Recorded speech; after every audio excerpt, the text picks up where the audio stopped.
Pasti pada ngikutin kan? Yang lagi jadi sorotan saat ini, seorang mahasiswa UI yang tewas tertabrak oleh mobil purnawirawan polisi malah dijadikan tersangka.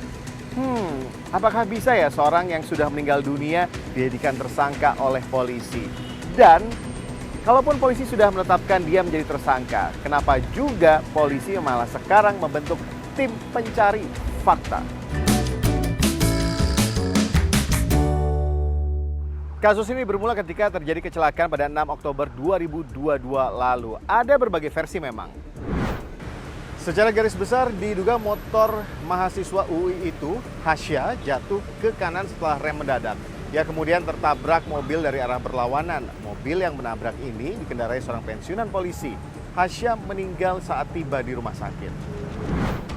3 bulan berlalu, polisi justru menetapkan Hasya yang menjadi korban meninggal dunia dalam suatu kecelakaan ini sebagai tersangka.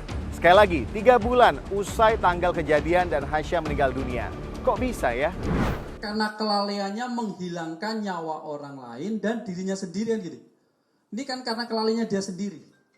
Si Muhammad Hasan ini. Sehingga dia meninggal dunia. Karena kelalaiannya si Muhammad Hasan sendiri dalam mengendarai sepeda motor, dalam kelalaian mengendarai sepeda motor sehingga nyawanya dia hilang sendiri. Itu. Jadi yang menghilangkan nyawa sendiri karena kelalaiannya dia sendiri, bukan kelalaiannya si Pak Eko. Ya, meskipun akhirnya kasus ini dihentikan setelah polisi menerbitkan SP3, namun penetapan tersangka Hasya disesalkan oleh pihak keluarga. Ada beberapa orang di kasus ini, yang maaf saya harus menyebutkan itu, meminta kami untuk berdamai. Tidak berdamai aja, karena posisi anak ibu sangat lemah. Saya bilang kenapa? Saya bilang itu. Posisi anak saya meninggal dunia. Kenapa jadi yang lemah? Saya bilang. Gimana dengan si pelaku yang nabrak ini? Tak hanya keluarga korban yang bertanya-tanya tentang kasus ini, tapi juga masyarakat. Harusnya ada investigasi lanjutan supaya supaya jelas siapa yang salah dan siapa yang benar. Masih harusnya dicari lagi seperti ada CCTV kah di sekitar situ atau ada bukti-bukti lain atau saksi-saksi lain yang melintas di jalan tersebut pada hari itu. Yang saya sesalkan adalah orangnya sudah wafat terus dijadikan tersangka gitu. Nah ini mesti dilihat betul gitu ya. Ini yang jadi salah satu pertanyaan banyak orang. Apakah mungkin seseorang yang sudah meninggal dunia jadi tersangka? Apalagi ditetapkannya 3 bulan usai dirinya meninggal. Pihak yang hidup gitu ya di dalam satu tabrakan itu akan bisa akan dijerat oleh pasal kelalaian itu tadi. Ya karena kelalaian mengakibatkan kematian orang lain gitu. Nah itu seharusnya seperti itu.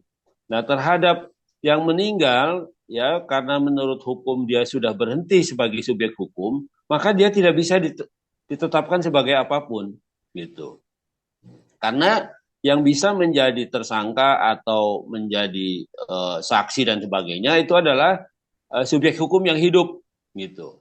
Ya, subjek hukum yang hidup itu orang, umpamanya gitu, atau perusahaan, ya, badan hukum tentu saja diwakili oleh direksinya.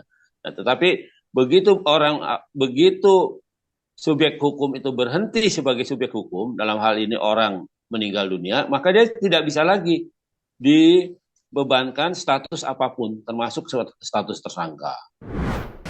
Lagi-lagi polisi jadi sorotan. Benarkah ada unsur tebang pilih karena keterlibatan purnawirawan polisi? Dengan penetapan status tersangka terhadap Hasra, hanya satu pihak yang diuntungkan.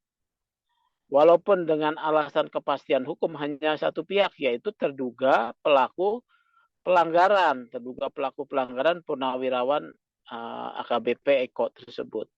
Tetapi keadilan masyarakat tidak diindahkan. Bisa saja terjadi namanya esprit de corps ya, walaupun dia sudah pensiunan, tetapi karena dia polisi, dia kemudian dibela ya. Kemudian penyidiknya berpihak. Ini menjadi salah satu faktor yang harus didalami. Ya, didalami oleh tim gabungan pencari fakta. Karena di sana juga diketahui ada upaya menyembunyikan informasi. Kasus ini terus menjadi sorotan viral sampai-sampai Kapolda Metro Jaya membentuk tim pencari fakta setelah penetapan tersangka Hasya oleh penyidiknya sendiri. Membentuk tim untuk melakukan langkah-langkah pencarian fakta. Tim ini terdiri dari tim eksternal dan tim internal. Dari fakta-fakta nanti akan kita tindak lanjuti. Semoga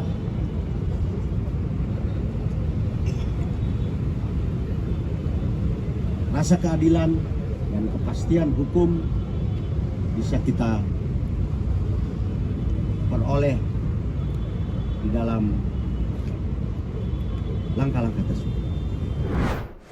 Oke, kita tunggu hasil tim pencari fakta ini. Sembari menanti juga fakta-fakta kasus kecelakaan lainnya yang juga ramai. Menewaskan seorang mahasiswi terjadi di Cianjur dan juga melibatkan polisi, tepatnya iring-iringan polisi.